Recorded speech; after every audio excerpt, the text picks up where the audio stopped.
May God curse the year 2018.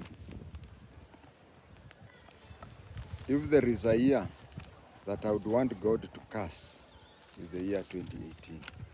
Apologies to anybody who may have had his or her 2018 as a memorable year. To me, I curse the year. That is the year that two of my sons, imagine being a father of four, and in the 2018, three of them finding themselves in the hospital in a very serious condition. Who would not understand me if I curse the year? Bear with me should this story be long, because there is no way I can shorten it. It is a bit long, it is hard to shorten it, and please understand. And if you are moved, go to the till number. If you are moved, go to share it with others. Share it with at least 3 people. This is how it starts. In the year 2018, this used to be my daily routine. At 6 a.m., I would escort 2 sons to school, to a primary school, Riruta Satellite Primary School. After escorting them, reaching near Riruta police station, I would let them go to school, and I would go to, there is somebody there who sells newspaper. I think he still sells the newspapers to date. I would reach there. The person who would hand over the newspapers to me, meaning this fellow woke up at 3 a.m. to get the day's newspapers. And so when he saw me at around 6 or something, 6:30, he would leave me selling his newspapers, and he would dash home to catch some sleep. He would come back at around 10 a.m. By that time, from 6:30 to 10 a.m., I have read all that day's newspaper. And anybody who wants to buy newspapers, I have sold it to him. So, for the free newspaper reading, I would also be his standby fellow for the few hours that he would not be there. At around 10, after he comes back, I would go to the school, go to the head teacher's office. It was routine. Actually, so many people used to think that I'm employed in that school. So from there at 10 break time, I would stay until students had lunch. This thing that, a small person, when you start something, big people, when they take over, they don't acknowledge you. This thing that Sakaja goes around saying, dish in a county. In 2018, he was not the governor, but by then we were arranging the school feeding programs with the World Food Program and Feed the Children. So I would stay there, supervise the way the cooks were dishing out food for the students. We had a very good kitchen that was prepared by Catholic Relief Fund. What we did not have is we did not have a dining hall. If I would have stayed there longer, maybe even today they have had a dining hall. So I would supervise the students being given lunch. At around 2, I would make walks wherever I want to walk and arrive in my house at 4. I would be in the house at 4 because that is when the kids would be from school, and I would open the door for them. I would also at 4 prepare. After the kids have come, I would prepare to go and see my guards, my security guards. 80% of my security work was night guarding. So I would leave at around 4 or 5, come back by 8, But should there be any issue, then depending on what issue was, I would come back anytime. But the latest I used to arrive at home was midnight. Once or twice I arrived home past midnight, but I remember even my family asking if I'm on my way home. Around that April, you know, if my viewer is a Kenyan, you'll remember that around April, early April, is when kids take their end term exams. So my kids were taking the end terms the exams in April 2018. That was the last for my son Lando. That was his last, because 2018 he would join secondary school or high school. As he was doing his exam, he simultaneously diarrheaed and vomited at the same time.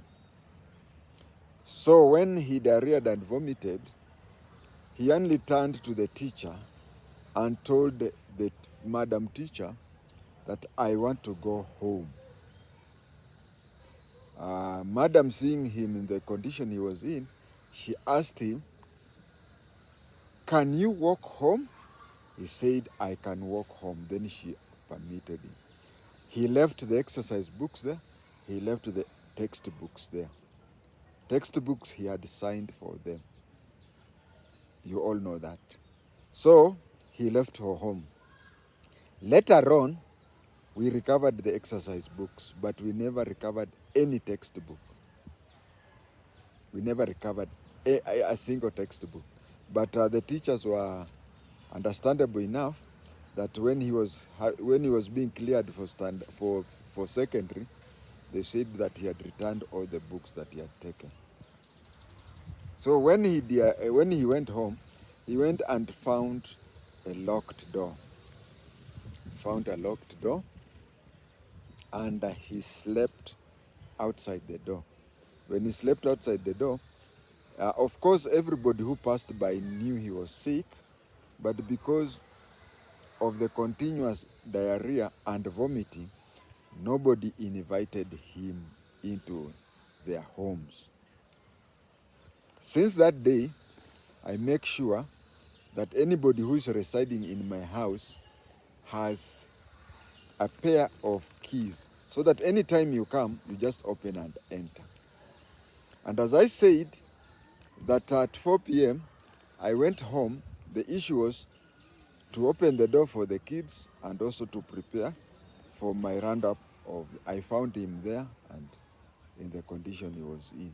I rushed him to the toilet, warmed water to wash, for him to have a bath from waist down, and then also the cleaning of outside there, because the outside the door, it was the only company that he had were thick black and blue flies. He became sick for a long time until October 2018. Remember, that was the year he was doing his standard 8. Let me say here that sicknesses that are related to diarrhea, you'd be lucky to live 2 weeks. People always die within that time. But he was sick for over 6 months and he never died. No doctor has ever told me the kind of sickness he had, but I think that being a whistleblower, if they don't get you, they get those around you. A few days after he was sick, his follower also became sick. They were being treated at a chemist shop opposite Ndurarua Primary School. I believe that chemist is still on even today. That is where they used to be treated. I remember one time, before I continue, people would ask, and why was it that their mother was not attending to them. The kind of work their mother does, she goes on work early in the morning, comes in the evening. Me, I work at night. So, me, I used to work at night. I used to work from 10 to 8. So I would step in. I would step in and take them to the hospital. There was a certain unfortunate incident which I must remember. As when you reach, there's a supermarket there called Saltes at the beginning of Nyakenywa Road. While I was at Saltes, at Saltes there is also what do you call? There is also some tuk-tuk there. So I used to carry the kids. I would start with the Lando, being bigger and heavier. I would carry him 100 meters. Then look for a shade there, leave him there. Then go and carry Sami. Carry him up to where Lando is. Now, going back to collect Sami, that was when I carried Lando for about 100 meters, I would get tired. Then after I've kept him down, I would use that opportunity to go and collect Sami in a way that it would be like resting. As I carried him and we reached there, the second resting was, after reaching there, I would also take a few minutes so as to carry Lando another 100 meters. So one day we reached those tuk-tuk. There are those tuk-tuk hailers, Manamba. One of them stopped me. And you know when you are tired, you are whatever, you don't want to be stopped, you don't want to be asked questions, you don't want to do what. Because imagine you are carrying a heavy load and you are tired and somebody is asking you any question. 3 seconds would look like 3 hours.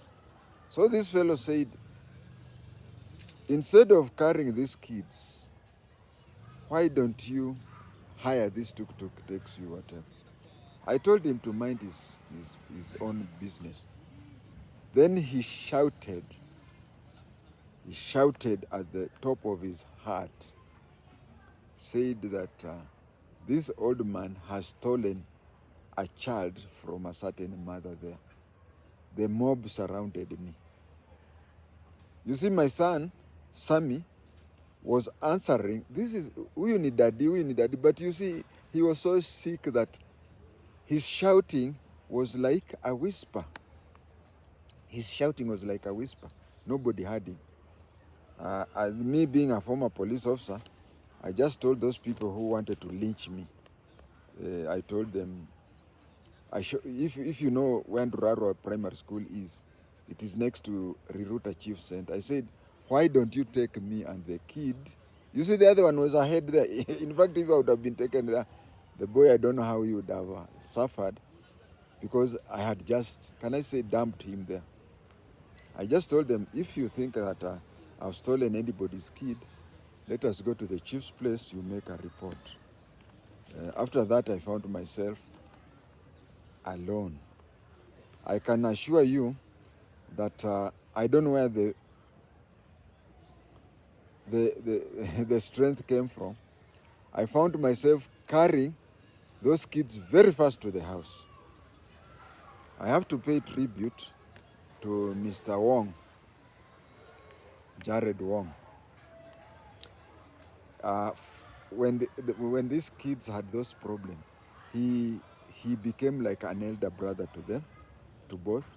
And since those days, whenever we meet, he says, Baba Lando ako namna gani? When Lando is out of college, he usually spends time with, I don't know what they talk about. Those people can talk for hours. So that is how it was. Then from there, I told you about my daily system, how it was, but it changed. It changed such that I stopped reading newspapers, and those who know me know that stopping reading newspaper is very important for me. It's a milestone. Every night I would not sleep.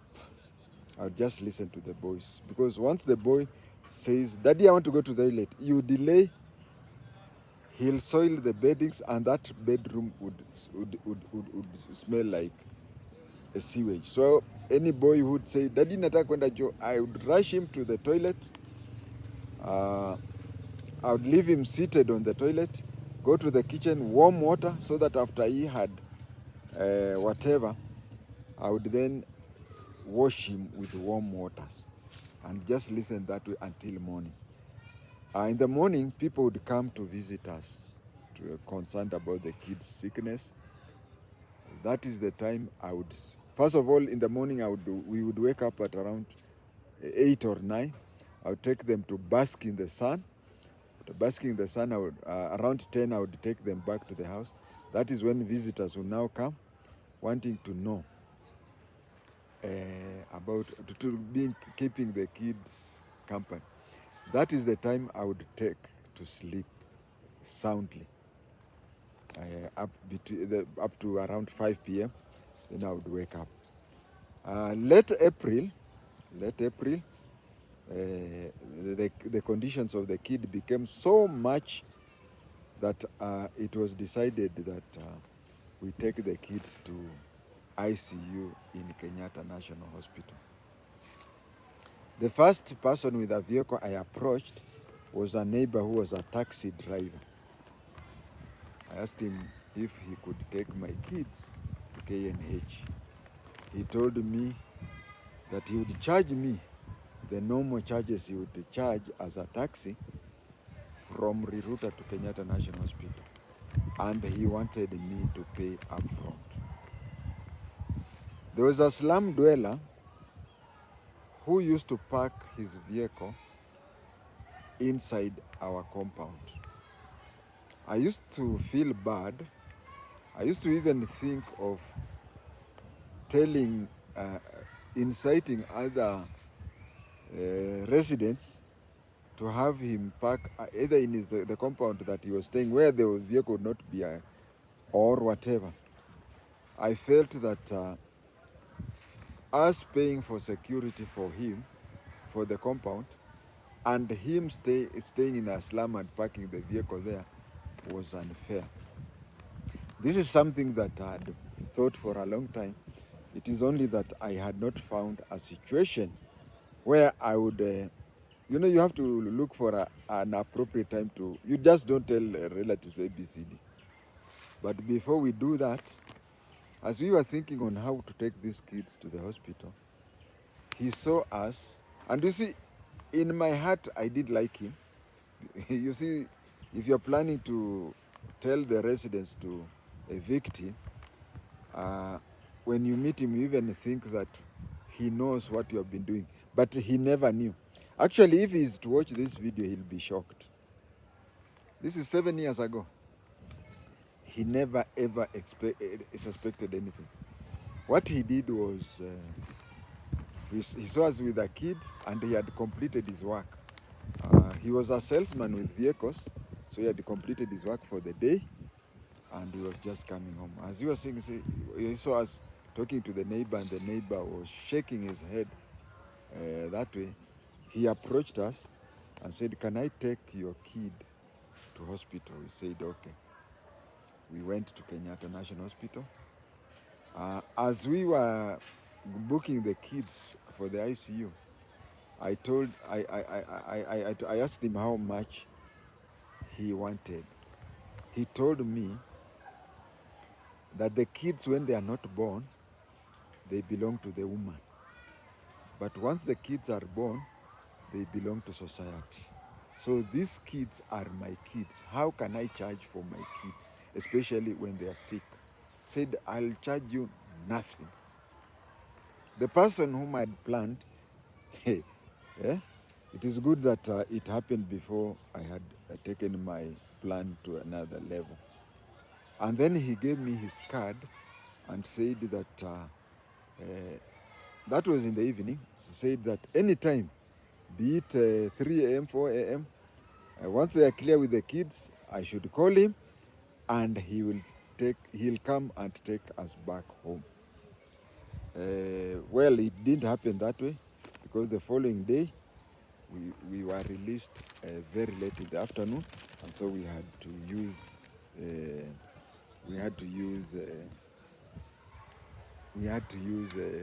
matatu, public means. At the ICU, I contacted a lot of people. I sent a WhatsApp message to my cousin and told her that my son was in the ICU. Actually, I took a few pictures of my son, and I can tell you that those pictures, when I took them, in my mind, I knew that in the morning, my son Lando, I was sure that my son Lando would not be alive. I took those pictures so that I can tell people this is how he looked like 12 hours before he died. So I sent one of the pictures to a cousin of mine. Her mother and my mother are followers. I sent a message through WhatsApp. She sent me a message in capital. Do not send me pictures of dying people. Do not send me pictures of dying people. And then I sent a message and said, I apologize. I then sent a message to my sister in Germany, who is my follower. I told her that my kids were on the verge of dying, my two kids. She answered me that it was God's plan who was paying me. That I had detested the people whom I had named the kids after. So I've never had such a reasoning, but she told me that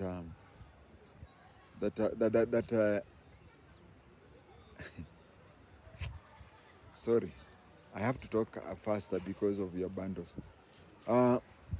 Supposing I hated my father, supposing I hated my cousin, my youngest brother, because Lando is named after my father, and Sam is named after my youngest brother.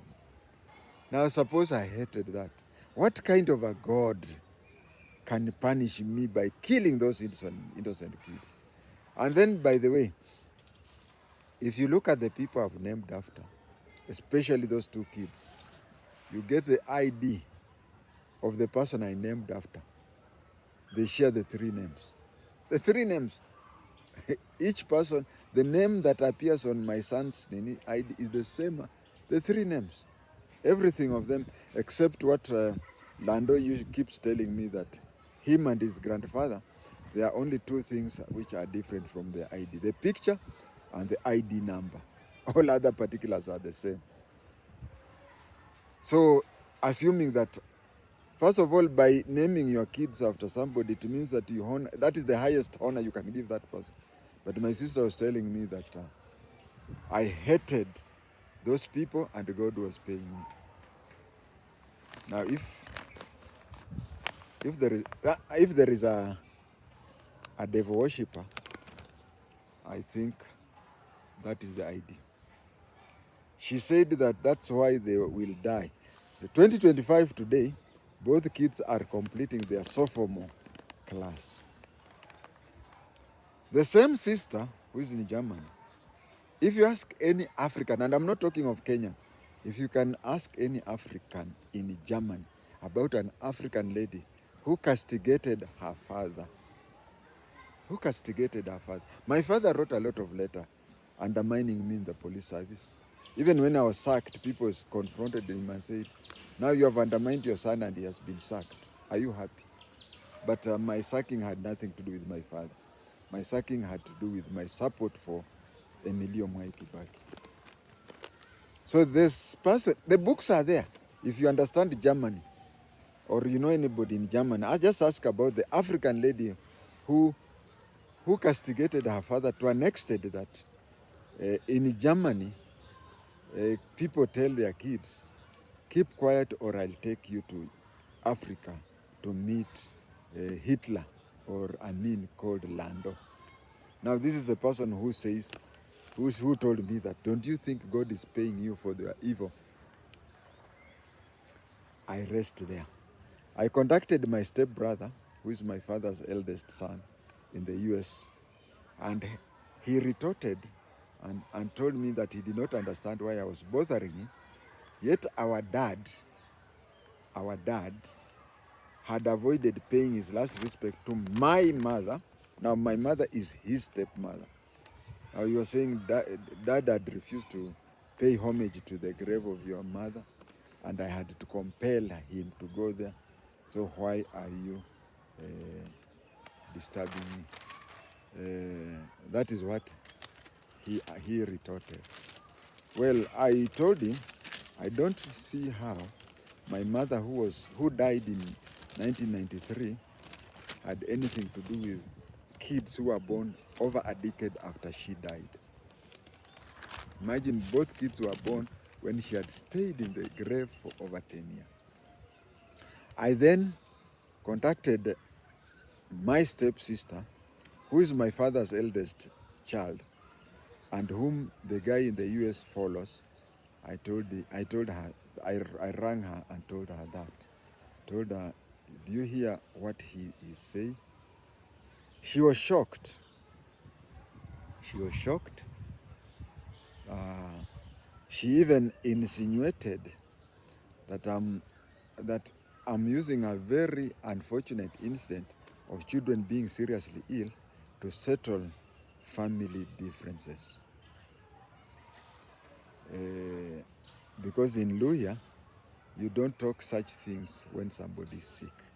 And I even asked her, suppose these kids die and such information reaches home. You know, in Luhya already, people will start saying that my stepbrother bewitched those kids to die. So she told me that I was framing him, and I told her to inquire from him instead of concluding. Can you contact him and ask him if it is true he said so? Because you have already formed an opinion that I'm cheating. There is a Luhya proverb there's a Luhya saying that says wanjukindi, somebody from the other house. Now, anytime you have any issue, you can even frame that person for an offense that he was not even near there. So she concluded that it was a Iwajukindi type of democracy. I told her, can you inquire from him if it is true or not? Then you can conclude. An hour later, my stepbrother from US called and offered both moral and financial assistance. When the two kids recovered, he insisted on a meal with them at Java Adams Arcade. According to Luhya tradition, that is a dead case. Actually, I'm not even supposed to mention it if it is according to Luhya tradition. He sent money for their treatment. He had a meal with them. And so, according to Luhya tradition, that is a dead case. I remembered my nephew, Kang'ethe. He had given me 2 telephone numbers. I forgot to save one as his father's and the other one as his. So I just saved both as Kang'ethe's number. By good chance, that night I called his father, who was my brother-in-law.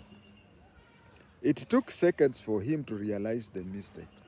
You see, when I called him, he asked, who are you? I said, I'm your uncle. And he answered, who is this uncle? And then it took a few seconds for him to realize. And then I told him, oh, your son gave me 2 numbers, so I thought I was talking to your son. And then we talked. You know, he was a retired medical officer. He even had worked at Kenyatta National Hospital, where my kids were. The whole night, I talked to Francis Waithaka Kang'ethe. He is the person we talked the whole night. he knew something. He knew that talking to someone who has a patient is like treating the patient. Those are the satellite issues. You don't just address issues of the patient. Those people who are close to the patient, they are also patients themselves. We only talked when my phone went low on battery. I would recharge the battery, and that it was sufficiently charged, I would flash him, and we talked. We talked a lot of things. And him being the medical profession, the last thing he talked was about the sickness. Oh, but where is your other brother? Oh, whatever. Oh, do you remember this? Oh, those are the things that we talked the whole night until morning when the sons were discharged at around. In the morning, people now are coming to the hospital, whatever, and so I could not talk to him and whatever. So he kept me busy it was like I was a patient also, and he was treating me. So in the morning we stopped talking, and in the morning people would come, neighbors or whatever, to come and see how the kids were going on, and we were discharged around 4 p.m. Sammy, the last born, almost immediately resumed lesson. But Lando resumed in October. Imagine, he resumed in October, and then in November, a few weeks to his KCPE. I remember during those 6 months when he was at home bedridden, the kids would come to pray and encourage him. And when they came, he would inquire. There are those kids who could not afford school meals, so they had no cards. So he would inquire, so and so. He would be told so and so has paid for his meals, and then he would say, for example, per week, he would say on Monday his food should be eaten by so and so, Tuesday. So. Imagine somebody sick and still minding about his classmates who had not paid for fees, and he said that for the 5 days he would make sure each one had a meal a day. In October 2018, my son recovered, as I've said. That is 1 month to exam. Then we met with Mrs. Kasuku. Mrs. Kasuku, a teacher then at Riruta Satellite Primary School. She volunteered freely to try and make him catch up. Plenty of work, but due to his health, she had to monitor. You see, if you push him very much, he would catch nothing. So she had to balance between him catching up and trying to pump a lot of lessons into him. And God bless that angel called Mrs. Kasuku. She's a Luo by tribe. And also God bless the angel called the late Francis Waithaka Kang'ethe. Those are, a lot of people stood by me. I would spend another day mentioning each and every one of them is entitled to be mentioned here. But there are so many that I would spend a whole day calling their names. But the greatest two were Mrs. Kasuku, a then teacher at Riruta Satellite Primary School, and the late Francis Waithaka Kang'ethe. Francis Waithaka Kang'ethe talked to me. We used to talk a lot of things. We would talk about politics. We talked for that whole night. That was 2018. After Christmas, that week before New Year, I got a phone call from somebody whom I did not know. I had not saved the name. Then he told me, "Are you the father to John?" I said, "Yes, I'm the father to John." Then he told me that your son is unconscious and admitted in a hospital along Outer Ring Road. That was between Christmas and New Year. And that is why I cursed the year 2018. When I had that information, it was around 5 p.m. I could not get the fare to that place. So I told the person, I'm very far. And if I have to leave Riruta satellite if I have to leave Riruta satellite at that time, it would mean I'll reach the hospital at 7, and by 8 they'll be chasing people out. How can I leave Outer Ring Road at 8? And I would just wait until morning is when I would go. Until morning is when I would go there. But that night, I had to ring a lot of people, and a lot of people sent me money. So that by morning I woke up with Sammy, Lestborn, and we went to Outer Ring Road. Of course, you are told enter bus called Embasava, tell them you are lighting. So we followed that way until we reached the hospital. He had recovered. He had recovered, and this is what had happened. He was drunk, and God knows what he had smoked, and he confronted 5 people to a fight. They left him for dead. So even when I was getting a phone call that your son is unconscious and whatever, and he may die, he didn't even know himself where he was. So the following day I went and found him. He had recovered. He was now okay. From the money that people had contributed, the hospital told me the bill. But actually, I could not afford the full bill. I just told them I have this and that, and they said, okay, we'll take what you have. And then I paid, and they told me, they cleared him, and I told him, let us go. He said, no. I had rang Malulu Injendi. He even told the hospital staff, I called my MP, he's coming. Let us just wait until we are through with him, then I can go. Malulu Injendi came, and he took some money. I can't know how much it was. It was in thousands. I don't know whether it was 5,000 or 50,000. I don't know. Definitely it was not 50,000, but I cannot tell how much it was. And he gave the boy. When he gave the boy, he left, and then we cleared. I remember the boy had no shoes. He was beaten until he looked like a chokora. According to Luya tradition, you don't visit your sons. Actually, you can even sleep at your daughter. A man can sleep at his daughter's home, but a man cannot sleep in his son's home if the son is married. You can sleep at your daughter's home. That is funny among lawyers, but then that is how it is. And I just had to make sure that I've escorted him to his house. But before, when Nani was paying, giving him money, he insisted on taking photos with my son. You see, politicians, they are important. They are interested in the Photoshop. So they took photos, and then he insisted, hey, even the father to John should come here and take a picture with him. We took, but it is him, it is the Mheshimiwa who insisted. Otherwise, they would have taken pictures without me. But Mheshimiwa insisted that we take pictures, me, his wife, my son, and himself. That was a few days before 2019. So we left to his home.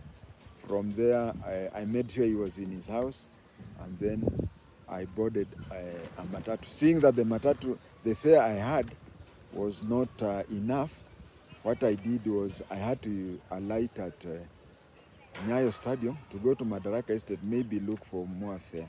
But I didn't get. I had to walk all the way to number 9, Ngong Hills Hotel, somewhere there, to get a matatu home. That is what had happened. Then come 2022 elections. I started receiving information that my boy, in every campaign meeting, he had been hired by Malulu Injendi to be in his campaign team. So I was told that whenever my son would be given a microphone to talk, he would take the microphone and tell people how good Malulu Injendi is, because when he was attacked, his biological, why am I saying biological? For those of you who know Luya, this is how he was saying. Papa unzibula nende mama unzibula. baba aliyenizaa na mama aliyenizaa. In English, you can say my biological father and my biological mother. So the boy started going around and saying, I was attacked by people left for dead, and my biological father and my biological mother, when they heard that I was sick, they refused to come to see me in the hospital, and it is only Mheshimiwa who did that. After hearing that from multiple sources, I rang my boy, John, and asked him, is it true that you are saying so? And even if it is true, because I visited you, and even if I didn't visit you, you don't go to a constituency where I'm not a candidate. You can't go to such a constituency and start castigating. You are supposed to go and talk about what Malulu Injendi can do better than other candidates. And he laughed and said, Dad, this case is a bit complicated for you to know. Then reports again started coming that he was still going on that way. Then I talked to Malulu Injendi. I could ring him and he refused to pick my phone. So I sent him a message. I said, I'm not a candidate there, and I don't see how his re-election has relevance to my avoiding. And I even sent him a picture. If he's saying that his father did not visit him, you may have forgotten because you have dealt with so many people. Don't you see this a picture? And then he sent me a WhatsApp message. He started by saying, Mzazi mwenzangu. That is what he said, Mzazi mwenzangu. Some of these family problems are too complicated for an outsider like me to intervene. That is what he said. Too complicated for an outsider like me to comment. Then I told him, why don't you disown and say, my campaigns are this and this, and people should not bring their family problems. He never answered that. Then recently the boy told social media that Malulu paid for my fare from Outer Ring Road to where I was staying. So if that is the case, and he used to tell people that his biological father, Papa Unzibula, biological father, did not attend that, then he goes to the same social media and says that Malulu Injendi gave me that. Oh, Malulu Injendi didn't give me anything, but then supposing Malulu Injendi gave me the money, my fare back home, it means that we were with Malulu Injendi in the hospital. So the boy is asserting that I am not his biological father. Well, to finish off, I would say this, because I've mentioned about the boy. In short, we have had a lot of cases. Actually, it is only 2 weeks ago that somewhere in Rongo, I think it's Luoland, a police officer killed his children and killed himself and said that he would want to be buried with his children without a coffin. This is a problem that is always there with the police officers. And let me not generalize things and just say this way, that John's mother was the last born in her mother's home, in her parents' home. And whenever a lot of people, there is an uncle of hers already dead, an aunt of mine already dead, and even her cousins and my cousins who are alive now. There was a lot of problems trying to push her into marriage, and people, even the place I used to work, they used to think that it is because as a last-born daughter, she was reluctant to leave her. What they did not say, what we did not know, is that she was having an affair with a family member of hers. Since the boy was born, she came over when she was 3 months pregnant. That was in March of that year. And then the boy was born in September. 2nd September, that is basically August. 2nd September, that is basically August. So she came over in March, and September 2nd he was born, and in November I went on leave. The boy was 2 months old when the person claimed to be, even up to today, he still insists that he's the biological father to the boy. The boy told me recently that the mother told him that it is true that she had an affair with her first cousin. That is 2018, and you find that is why I cast the year. But as for the 2 boys, they are doing well.